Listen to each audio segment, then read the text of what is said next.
ఎన్నికల్లో మనకు తేలుతుంది. ఓకే సార్, మరొక కీలకమైన అంశం గత కొన్ని రోజులుగా నలుగుతున్నది కూడా, ఎవరెలా మాట్లాడినప్పటికీ కూడా ఈ నిప్పు అయితే ఆరట్లేదా అని అనిపిస్తుంది. డిప్యూటీ సీఎం పదవిపై సీనియర్ ఎమ్మెల్యే గోరంట్ల బుచ్చయ్య చౌదరి గారు చేసిన కామెంట్స్ ఇప్పుడు మరొకసారి సెన్సేషన్గా మారుతున్నాయి. పవన్ ఉండగా నారా లోకేష్ డిప్యూటీ సీఎం పదవికి ఎలా ఇస్తారు? టీడీపీ కోసం నారా లోకేష్ ఎంతో కష్టపడ్డారు. లోకేష్ కష్టానికి తగ్గట్టు సముచిత స్థానం కల్పించాలి. ఆయన బయట కూడా ఉన్నారు సార్, ఒకసారి బయట ప్లే చేయండి. లోకేష్ గారు కష్టపడ్డాడు, పార్టీని బతికించుకోవడంలో, పార్టీ నిలబెట్టుకోవడంలో కృషి చేశాడు.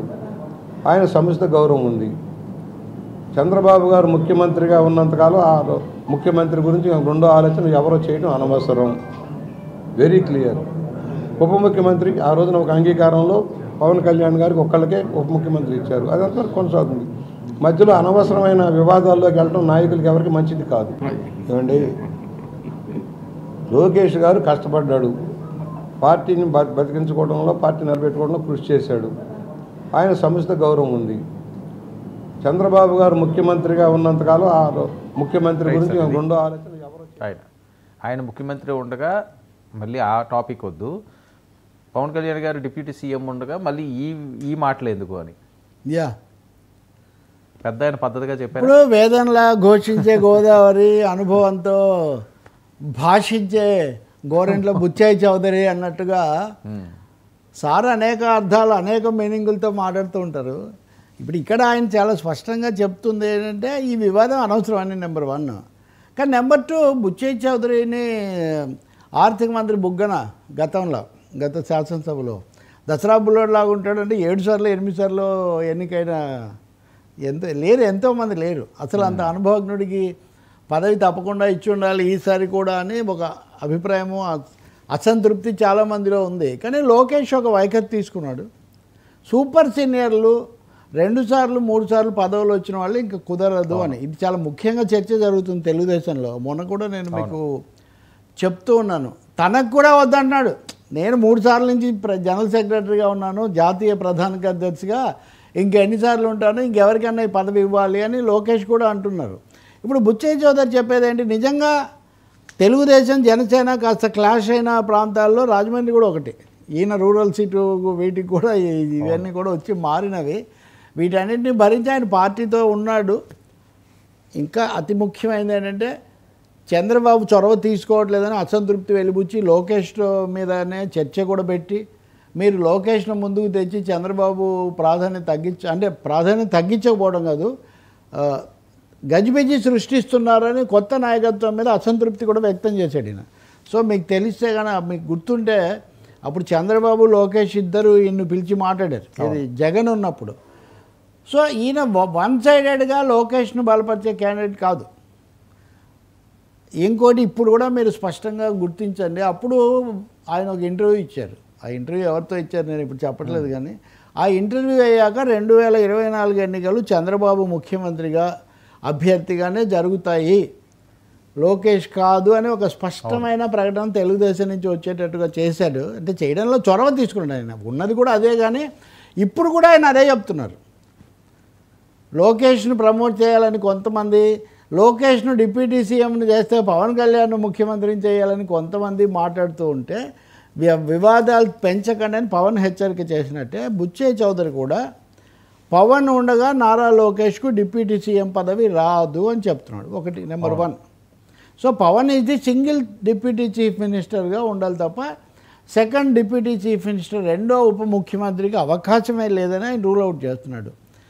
రెండో అంశం, చంద్రబాబు నాయుడు ఉన్నంత వరకు నాయకుడు ఆయనే. అంటే ఇది పవన్ కళ్యాణ్ అభిమానులకు కూడా ఒక సమాధానం. లేకపోతే ఇంకెవరు అదే ఆయన చెప్పండి, ఈయన మళ్ళీ చెప్తున్నాడు. కానీ మూడో దాంట్లో మీనింగ్ ఏంటి, లోకేష్ కష్టపడ్డాడు కాబట్టి సముచిత స్థానం కల్పించాలి. అంటే ఇప్పుడు ఉన్నది సముచితంగా లేదా అని బుచ్చయ్య చౌదరి గారు భావిస్తున్నారు అనుభవంతో. అంటే సముచిత స్థానం లేదు లోకేష్కు. చంద్రబాబుకు ఉంది, పవన్ కళ్యాణ్కు ఉంది, లోకేష్కు సముచిత స్థానం లేదు. లోకేష్కు సముచిత స్థానం అనడం వల్ల ఆయన ఉద్దేశం బహుశా తెలుగుదేశం వర్కింగ్ ప్రెసిడెంట్ని చేయాలని. ఇంకోటి, ఆయన కూడా 3 సార్లు ఆ పదవిలో ఉన్నాను, కొత్త పదవి బెటర్ అంటున్నారు కదా. ఆయన కూడా చంద్రబాబు ఏది ఇస్తే అది తీసుకుంటా ఉంటారు మళ్ళీ. కాబట్టి నేను అనుకోవటం లోకేష్కి ఒక ప్రమోషన్ రాబోతుంది, రావడానికి జరుగుతుందని మనం నిన్న కూడా చెప్పాం కదా. సో బుచ్చయ్య చౌదరి మాటలు పూర్తిగా ఆ లైన్లో ఉన్నాయి. ఇది వర్కింగ్ ప్రెసిడెంట్ లాంటిది అయితే కావచ్చు, లేదు ఇంకేదన్నా పార్టీ పరమైంది కూడా కావచ్చు. లోకేష్ చేస్తున్న హెచ్చరిక కూడా 3 సార్లు పదవులు నిర్వహించిన వాళ్ళు ఇంకా మీరు తప్పుకోండి, ఎప్పుడు మీరే ఉంటే ఎట్లా అని కూడా ఆయన పరోక్షంగానూ ప్రత్యక్షంగానూ చెప్తున్నారు. సో బుచ్చయ్య చౌదరి కామెంట్స్లో చాలా అర్థం ఉంది. దీని మీద బహుశా మనకు మళ్ళీ స్పందనలు మొదలవచ్చు. ఇవన్నీ కూడా ఫర్ లోకేష్ను ప్రమోట్ చేయాలి, ఇప్పుడున్న దానికంటే పెద్ద స్థానం కల్పించాలి. ఆ పెద్ద స్థానం ఏమిటి? చంద్రబాబు ముఖ్యమంత్రిగా ఉన్నప్పటికీ కూడా లోకేష్ ఇదిగా ఉండాలన్నది ముఖ్యమైనది. మీరు ఈరోజు అడ్వర్టైజ్మెంట్ చూస్తారు, బాలకృష్ణకు పద్మభూషణ్ వచ్చినందుకు ఒక అడ్వర్టైజ్మెంట్ ఇచ్చారు మొదటి పేజీలో అన్ని తెలుగు పత్రికల్లో. నారా నందమూరి కుటుంబాలు కలిసి అని. ఇలాంటి ఏదో అడ్వర్టైజ్మెంట్ యాక్చువల్ ఇట్లాంటిగా ఈ 2 కుటుంబాలు కలిసి అసలు చాలా రేర్ ఆఫ్ ది రేరెస్ట్ అంటారు చూడండి. అసలు ఎప్పుడు లేదు.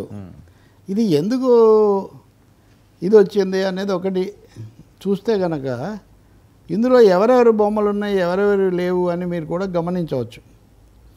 ఒకటేమో వాళ్ళ సోదరుల వరకు పరిమితం చేశారు. బాలకృష్ణ వాళ్ళలో మటుకు మనవాళ్ళ వరకు అల్లుళ్ళు మనవాళ్ళు అంతవరకు వేశారు. కానీ దీని ద్వారా తమ కుటుంబాలు అంటే ఏవి అని ఒక మెసేజ్ ఇచ్చినట్టు మటుకు అర్థమవుతుంది మనకు స్పష్టంగా. రెండోది ఈ విధంగా 2 కలిపి నారా ప్లస్ నందమూరి అనే కొత్త కాంబినేషన్, కొత్త ఈక్వేషన్ తీసుకురావడం కూడా మీరు గుర్తిస్తారు దీన్ని ఇంత ప్రముఖంగా ఇవ్వడంలో. ఇలాంటి అంటే ఇది ఒక కొత్త అవసరం వచ్చింది, బయటే కాకుండా అంతర్గతంగా కూడా. నేను చెప్పదలుచుకుందంతా ఒకటే, రాజకీయంగా పార్టీ పరంగానే కాకుండా కుటుంబ పరంగా కూడా ఒక కొత్త ఈక్వేషన్, కొత్త సమీకరణం జరుగుతున్నట్టుగా మీకు అనవసరమైన అంశం కదా అసలు ఇది. ఎందుకు లేపారో, ఎందుకు దీన్ని తెర మీదకి తీసుకొచ్చారో, మరి వాళ్ళు ఇన్సైడ్ ఏంటి అన్నది ఎవరికి వాళ్ళు అయితే వద్దు వద్దు అంటున్నారు. కానీ ఎక్కడో దగ్గర దీన్ని తీసుకొస్తున్నారు డిప్యూటీ సీఎం. అంతే కదా, ఏదో ఒక విధంగా తిరుగుతూనే ఉన్నారు. అది చాలా నిజం. అది అందుకే నేను చెప్తున్నాను కదా, అంటే లోకేష్ సైన్యం నిశ్శబ్దంగా ఉండడానికి వీలుగా సిద్ధంగా లేదు. తప్పకుండా పవన్ కళ్యాణ్కు డిప్యూటీ చీఫ్ మినిస్టర్ సముచితమైంది, లోకేష్కు సముచిత స్థానం ఇంకా రాలేదు. అది తెలుగుదేశం యొక్క అంతర్గత వాణి మెసేజ్. దాన్ని చంద్రబాబు ఎలా సెటరేట్ చేస్తారో మనం చూడాలి. సెటరేట్ అవ్వలేదంటారా? ఇంకా ఏది ఇంకా సెటరేట్ అవ్వలేదంటారా? అవ్వలేదు.